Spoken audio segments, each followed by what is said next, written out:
अस्सलाम वालेकुम दोस्तों, कैसे हैं आप। उम्मीद और दुआ है कि आप लोग खैरियत से होंगे। शुरू अल्लाह के नाम के साथ जो बहुत मेहरबान और नहायत रहम वाला है। आज की स्टोरी जो है अगेन कश्मीर की है। ये इलाका जो है ये रावलाकोट और कहूटा पंजाड़, जो लोग इस साइड से वाकिफ़ हैं उसके दरमियान आता है। और ये एक बच्चे ने स्टोरी सुनाई थी जो कि उसकी दादी की थी। वो बोलता है कि हम लोग नदी के किनारे उनके घर थे। एक नदी सी थी, स्ट्रीम्स जैसे वहाँ आम होती हैं, उनके घर थे। और जो उसकी दादो थी, उनकी बेटी जो है वो ब्याह के कुछ दूसरी जगह, समझो एक पहाड़ी क्रॉस करनी होती थी और फिर दूसरी साइड पे उसका गांव था। तो चूँकि उसकी दादो की एक ही बेटी और दो भाई थे। वो मतलब जो बच्चा स्टोरी सुना रहा था उसके एक चाचा भी था और उसके वालिद दो भाई थे और एक ही उनकी बहन थी जिसकी शादी अपने रिलेटिव्स में हुई थी और वो पहाड़ी के दूसरी तरफ रहते थे। तो माँ जो है वो अपनी बेटी के साथ बहुत अटैच थी। तो बच्चा बताता है कि आज से 9 इयर्स पहले की स्टोरी है। कहता है कि एक शाम मेरी दादो 2-3 दिन से जिक्र कर रही थी कि मेरी बेटी आई नहीं है, मैं उससे मिलना चाहती हूँ। उनका आना जाना लगा रहता था, बहुत ज़्यादा तो नहीं, लेकिन जब भी उनको बेटी से मिलने का दिल हुआ उसके घर चला गया। तो एक शाम मगरिब थी और आपको पता है कि इन पहाड़ी इलाकों में बहुत जल्दी अंधेरा हो जाता है और 5 बजे के बाद तकरीबन अंधेरा फैलना शुरू हो जाता है। तो मगरिब का वक्त था। तो वो कहती हैं कि मेरा दिल बड़ा घबरा रहा है, तो मैं अपनी बेटी से मिलने जा रही हूँ। समीना बेटी का नाम था। तो कहती हैं कि उनके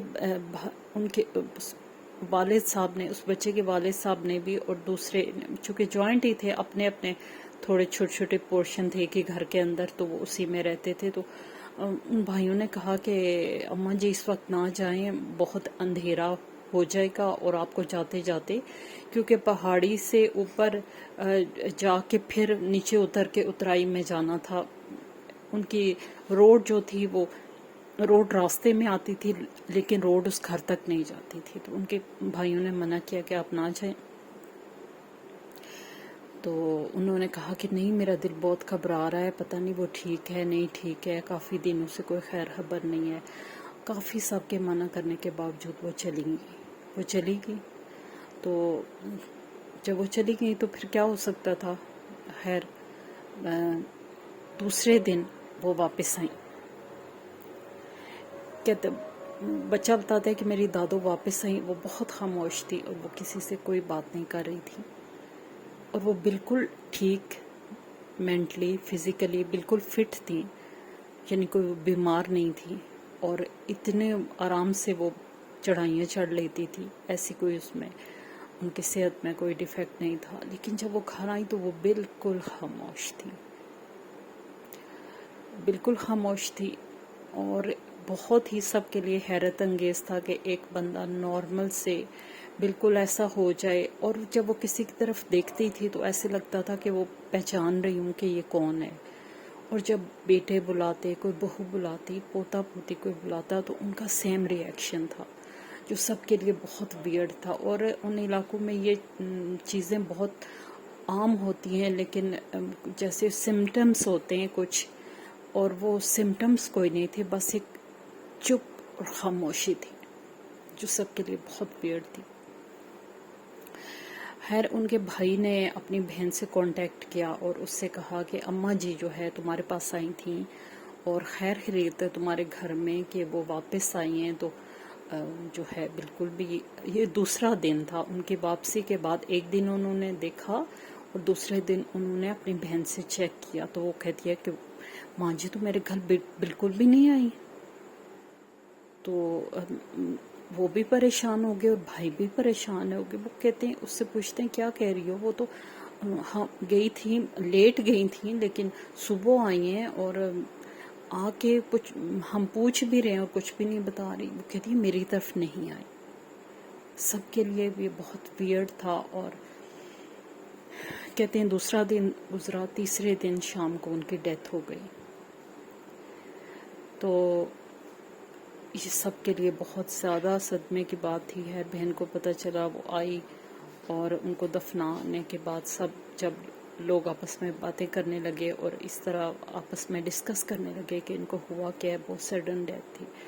تو پھر انہوں نے یہی سوچا کہ شاید وہ راستے میں وہ مغرب کے وقت گئی تھی، اور اتنا جو ہے سنسان راستہ اور جہاں کوئی بھی نہیں ہوتا راستے میں، تو وہاں ہو سکتا ہے کسی چیز نے پوزیسڈ کر لیا ہو، اور اسی طرح وہ کسی کو کچھ بتائے بغیر حیرانی اور پریشانی کی کیفیت میں اس دنیا سے چلی گئی.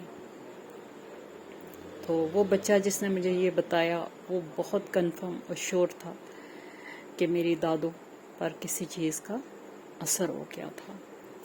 تو یہ تھی ایک مسٹیریس ڈیتھ جو اس بچے نے اپنی دادی کے بارے میں بتائی، اور یہ ٹرو سٹوری ہے، پیرانارمل واقعہ ہے، اور یہ ہمارے ہی ایریے سے تعلق رکھتا ہے. تو دوستو یہ تھی آج کی کہانی. اللہ تعالیٰ سب کو اپنی حفظ و امان میں رکھے. اپنے دعائیں جو ہیں ہمارے لیے صبح شام کے اذکار بہت ضروری ہیں، تاکہ ہم گھر کے اندر بھی رہتے ہوئے سیف رہیں.